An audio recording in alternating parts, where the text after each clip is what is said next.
Hi there, I'm Lance and I'm a gamer. And I'm Sam and I'm a non-gamer. And we are Love to Hate, where we help gamers find great games to play with non-gamers. And today we're taking a look at Nunatak, Temple of Ice by Cosmos.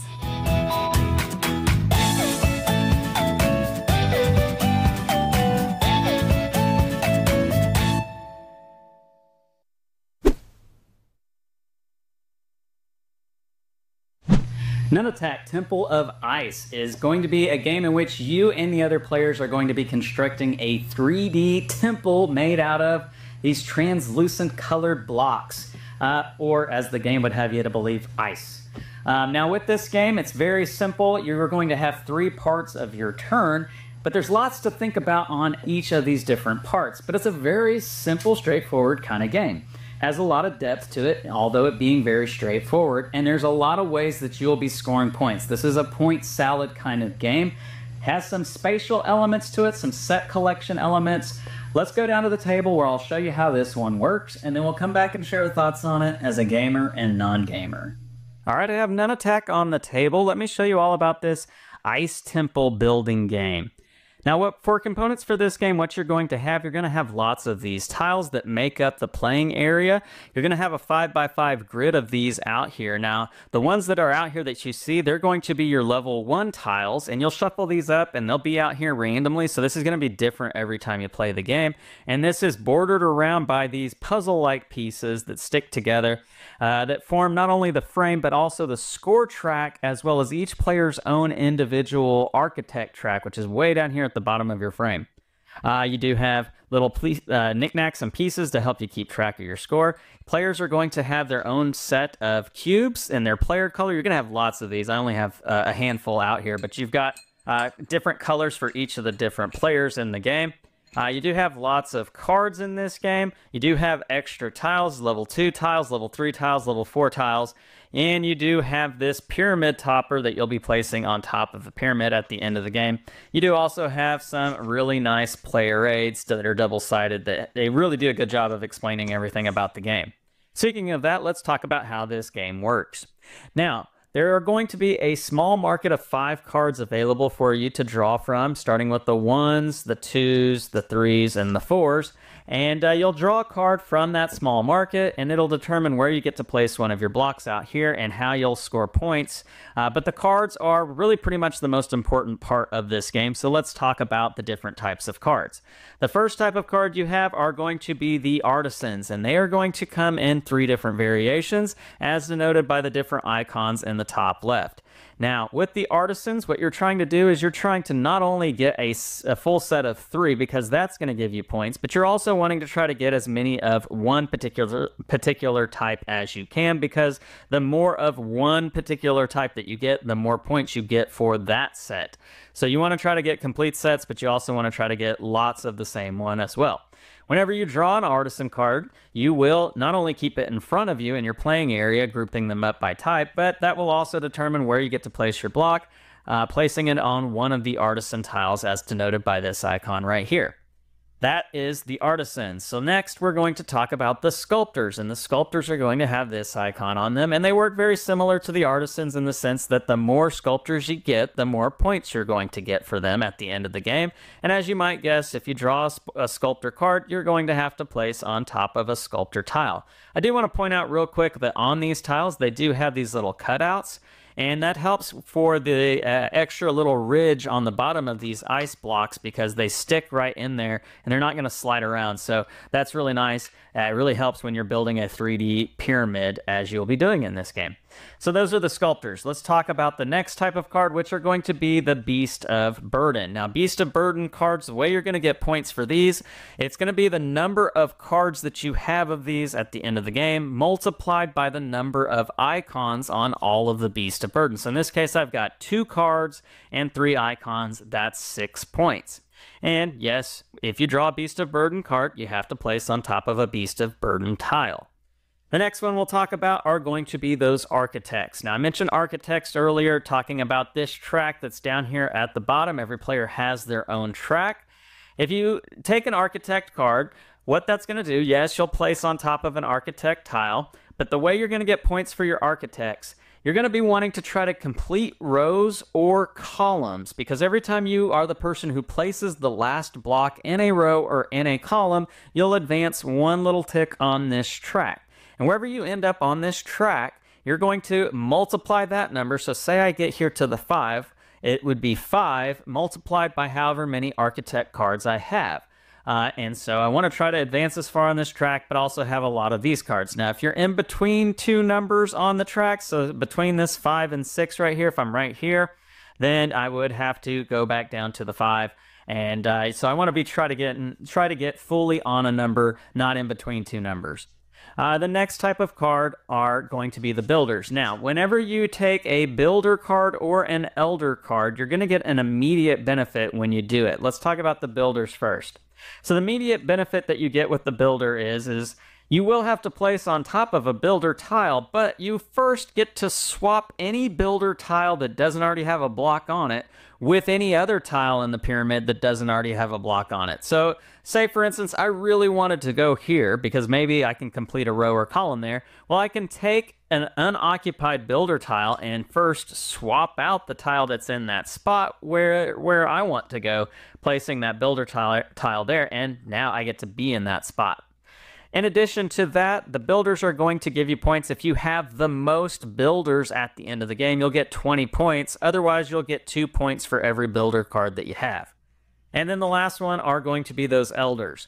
Now, the immediate benefit that you get when you take an elder card is that you're going to get to take one of the two blessing cards that are in their market. There's going to be 2 of these in the blessing market at all times, and you'll just pick the one that works best for you. Sometimes they will give you immediate benefits, as denoted by this green exclamation point, or otherwise they're going to give you points at the end of the game, as denoted by this icon here. Pick the one that works best for you. You immediately refill that card if you take it.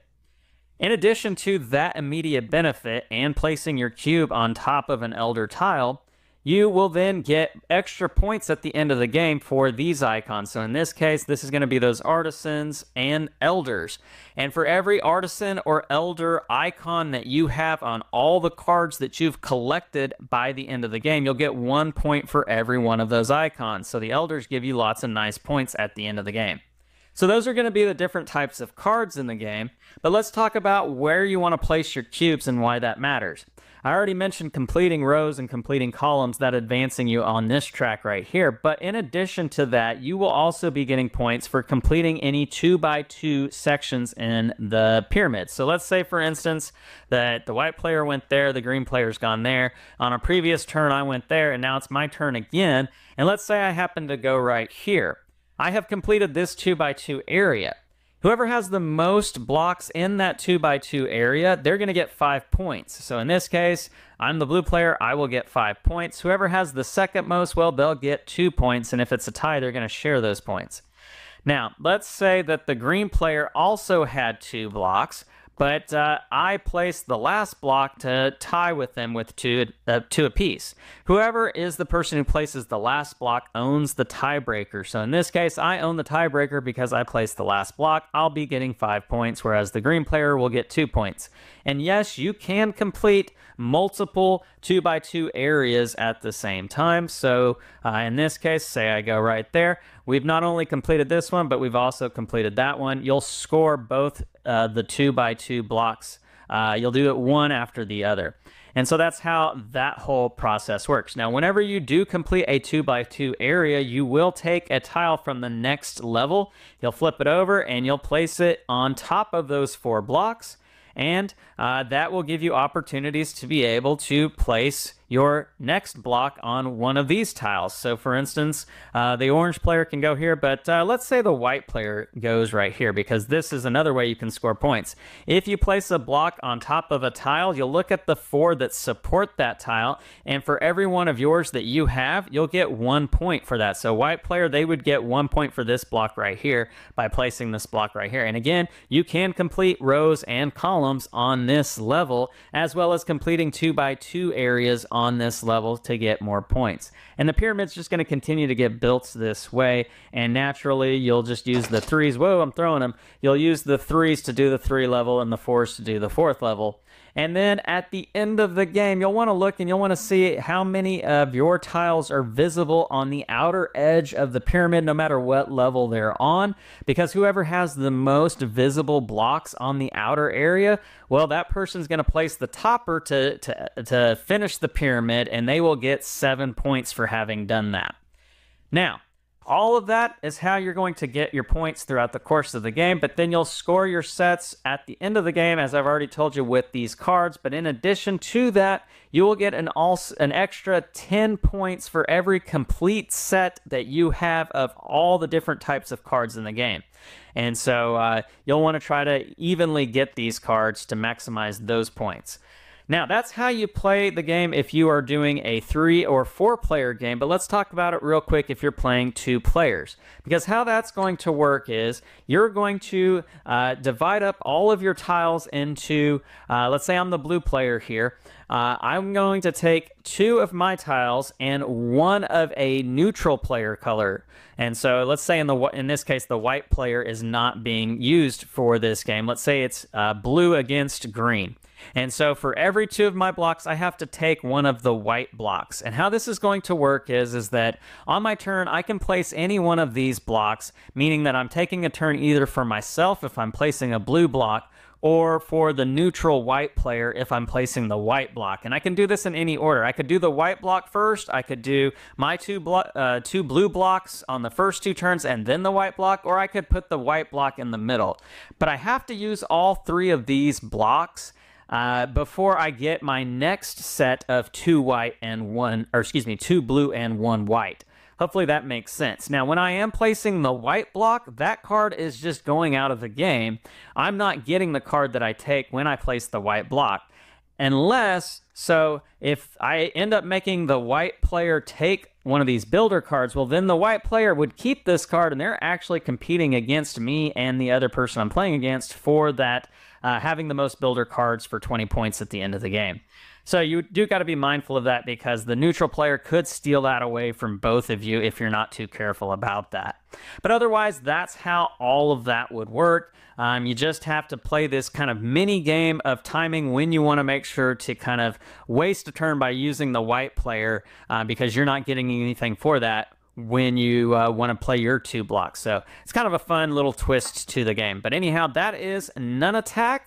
Let's go back up top and share our thoughts on this one. And we're back, and now we're going to share our thoughts on Nunatak Temple of Ice from a gamer and non-gamer's perspective. I do want to address maybe something that some of you might be asking as you watch the first portion of this video. Yes, we do have a couple of signatures on the front of the box, the designer and illustrator for this game. I got this at Gen Con. This was the very last copy they had, and it was a damaged copy. As you can see, it's kind of crushed in on this side. But the designer and illustrator were both there, so that's the reason why I was able to get their signatures on this game. And the fact that I bought a damaged copy probably tells you a little bit about what I think about this game leading up to it. But Sam and I first got to play this at PAX Unplugged 2023. So not this last PAX Unplugged, the one from 2023. It was one of their games, hot games looking ahead for 2024. And, well, we enjoyed it a lot, and that's one of the reasons why I bought a copy at Gen Con. So let's talk about our thoughts on this one. So Sam, gotta ask you about the table presence with this game, because that was one of the things I first remember seeing at PAX Unplugged, was what it looked like out on the table, a finished temple project. What do you think about the table presence with this game? Yeah, it's very cool. I love a game that goes up. Vertical. Yeah, as that 3D aspect. It does just a little bit remind me of Don't Break the Ice. Yeah, so yes. And I'm glad you mentioned that, because I think some people might see that and be like, is that a kid's game on the table? I think that's probably my first impression of it. Okay. Too. I think there definitely is some aspect of that with this game, and I don't know, is that a bad thing? No, I don't think so. I think it's one of those, I have fond memories of Don't Break the Ice. Yeah. Maybe I'll like Temple of Ice. It's the upgraded version. Yeah, exactly. This is the adult version. This is where the penguins lived. But you don't knock out any of the cues on this game. You're building the temple. Yeah.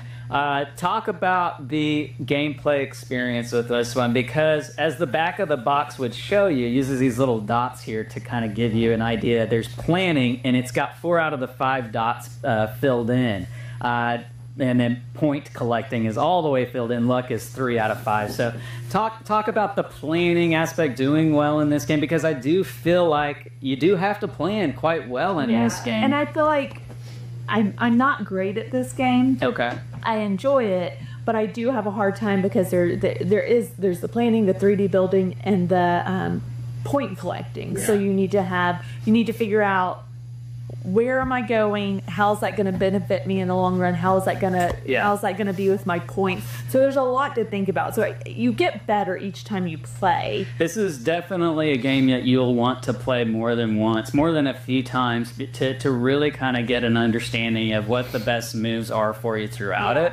That being said, I didn't ever really feel like I was, like even from the beginning, I felt like, okay, I could at least get a handful of points by doing this here. Yeah. So there's like some really straightforward ways to get points, and then there's ways to get points by planning for future turns down the road. When we played it at PAX, we played it with, So we played it full table of 4. And I felt like that was a little, it evened the playing field a little bit for me as a non-gamer than when it was just me and Lance. I don't know why. So I think if you watch the rules portion of the video, the rules play differently if you're playing with 2 players, because you have that third dummy player that you kind of have to place their blocks for intermittently between your turns. And you can kind of decide when you do that. Yeah, you've got 2 of your blocks and 1 of the dummy player's blocks every 3 turns, and you decide which of those 3 turns you're going to be playing the dummy player's block. Yeah. So that adds this other element of, well, this turn I really want to be able to place one of my blocks, but I've already placed 2 of mine. You're just not 100% focused on yourself. Exactly. So there is the game plays a little bit differently in that regard, but when you're playing 3 or 4 players in this game, it definitely, the competition, the player interaction, because people are going to be taking your spots. They're going to be taking the spaces away from you to be able to get the most points. Yeah. Like, that could be a frustrating factor. I don't know. Yeah. You might enjoy it. I think so, because when you're playing with the dummy player, you essentially have your 2 that I'm playing for myself, and the dummy player I'm using to probably mess up the other player. Yeah, and I feel like when it's all real players, it's not like that as much. You'll have times where you happen to screw up the other player,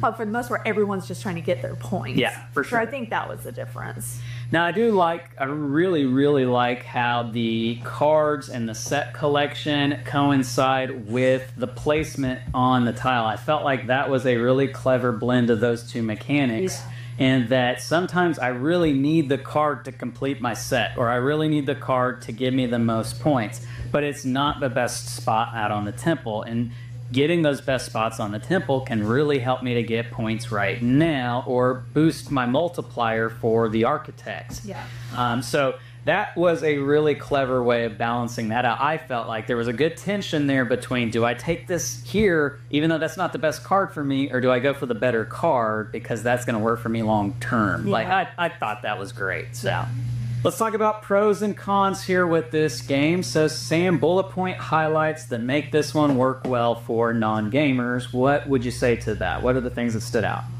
I mean, it's visually easy to follow. Yes. I think that's a good thing. And it's visually a lot of fun, too. It's fun to see it build up, and everybody working on the one thing together, not cooperatively at all, sure. But just to see how it comes together. So I think it is an easy game to understand how to play. It's just not necessarily an easy game to win, I guess. So, yeah, and we've talked about this a little bit before in other games. So this game does have a point track, and so you can see just where you're at in this, but it doesn't always feel like you know exactly how many points you have, even though there's a point track, because you're getting so many points at the end of the game. So I think that can be a good thing to make you feel like, I still got a chance. Still got a chance, yeah. But at the same time, it could be a bad thing because it's like, oh, that person is like 50 points ahead of me. That's how I felt playing with Lance this past week, because I was like, I'm so far behind. Does it really matter? But then you come back. Yeah. I don't know. So you could run into that being a thing, that you could have people feel like they're out of the game because they're so far behind when really they're not. Yeah. So I don't know. Pro and con there, I feel like, with it. I feel like you mentioned the way it looks out on the table, but I also do like the artwork of the cards, and I feel like everything really fits this ice theme. We kind of poked fun at the different blocks and it being kind of, don't break the ice-esque, but I feel like they work fine. Yeah. The way they're designed and they hold those tiles works great. So components-wise, everything's really easy to put them where they need to be. Nothing. You're not struggling to get things to stay up. So I think that's a huge benefit. Yeah, and it is a 45-minute game, and it plays true to that. I feel like the game, the later rounds in the game, because each level is going to be quicker and quicker to build, so the game kind of really ramps up to an end there, and that's fun. That's an exciting finish. So, all right, any cons for this one? Things that maybe don't work so well. I think that you need to understand what each card does and how it's going to get you points instead of you're not just collecting cards. Each one does a different thing. Some of them you may want to try to focus on more than others. Some are kind of similar in color. Everything kind of has that bluish purple tint to it, so you kind of want to make sure that you know which card you're getting and what they do. So it can be a lot, along with also figuring out where you want your cube and how you're going to get points that way. Yeah, it could be maybe for some people a little bit overload as far as having to kind of think about the different layers with this one. Maybe some AP for some people on this one, analysis paralysis. I think, the fact that it is a point salad game where you are getting points for where you've placed it, and completing rows, completing columns, putting things on top of it, being on top of other stuff. I mean, there is just lots of layers of points with this game that you just don't really get a full comprehension for until after you played it once or twice. So that is a thing with it. And I think, obviously, since there is a small market of cards, luck is going to be a factor. The box even tells you that, 3 out of 5 dots of luck, if you will. But maybe the card that you really needed to complete your set never came out on your turn, and it always came out on somebody else's turn. Like, that's going to happen with this game. If you're okay with that, that's not going to be a problem here for you. But if you're not okay with that, it will be a problem for you. So just be aware of that. Yeah. Okay, let's get to score. Scale of 1 to 10, love to hate. Where does Nunatak Temple of Ice come in at for you? I liked it. I would definitely play it again. I give it a 7.5. 7.5. Solid score there. Yeah. I really like this one. This is the kind of game for me that I'm always really excited to try with other people, especially people who are, maybe they've played lots of games. Maybe they've not played big, heavy games, but, this could be the kind of game that I would be really excited to be like, hey, you really like set collection, or you really like this whole idea of placing something, and where you place it could get you points upon points upon points. This is that kind of game. There's other games that are similar in terms of like placing stuff on top of other stuff, and that gets you points. And this has that. It just does it in a 3D, big component manner, not just these little cardboard tiles. And I thought that was really pretty cool. Had a nice table presence. So for me, I don't know. I really like this one. I'm going to give it 8.2. I really do enjoy this one. It could possibly make a top 10 for me as far as casual gamers games for 2024. As you know, bought it, needed a copy of it, and so yeah, this is our copy. It's staying in the collection. So the game is Nunatak Temple of Ice. It is from Cosmos. Leave us some comments down below. Let us know what you think about this game. Make sure to like and subscribe and push that bell button so you get notifications of all our new content. I'm Lance. I'm Sam. And we are Love to Hate, where we bridge the gap between gamers and non-gamers. We'll catch you next time.